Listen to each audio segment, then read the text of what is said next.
బయట ప్రేక్షకులకు నమస్కారం. నేను మీ దివాకర్ శర్మ.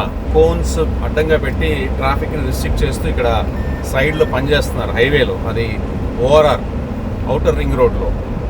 ఈ మెయింటెనెన్స్ చేసే వాళ్ళు కానీ, దానికి సంబంధించిన అధికారులు కానీ, ఆ సంబంధించిన మినిస్ట్రీ వాళ్ళు కానీ ఏం చేయాలి వాళ్ళని, అంటే వాళ్ళకి ఏ రకంగా బుద్ధి చెప్తే బుద్ధి వస్తుంది?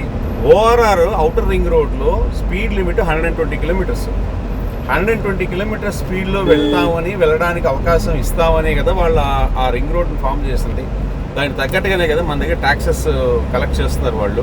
ఇంత మనం ట్యాక్సులు కట్టుకుంటూ ఇన్ని రకాల పన్నులు భరిస్తూ మనం ఓఆర్ఆర్లో కూడా నెమ్మదిగా వెళ్ళాలి, ఒకళ్ళ వెనకాల ఒకళ్ళు వెళ్ళాలి, సినిమా హాల్లో క్యూలో నుంచున్నట్టుగా వెళ్ళాలి అనే కాన్సెప్ట్ నాకైతే అర్థం కావట్లేదండి.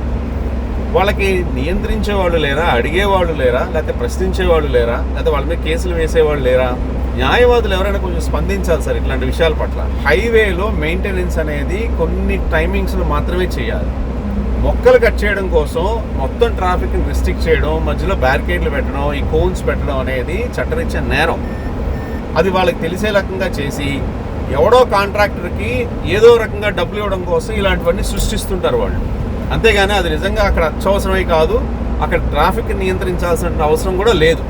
మొక్కలు కట్ చేయొచ్చు, తప్పలేదు. మొక్కలు పెరిగితే అది అడ్డంగా ఉంటుంది, కానీ చెట్లు నీడని ఇస్తాయి. అదే మనకు అర్జెంటుగా ఇబ్బంది కలిగించేటువంటి విషయం ఏం కాదు అది.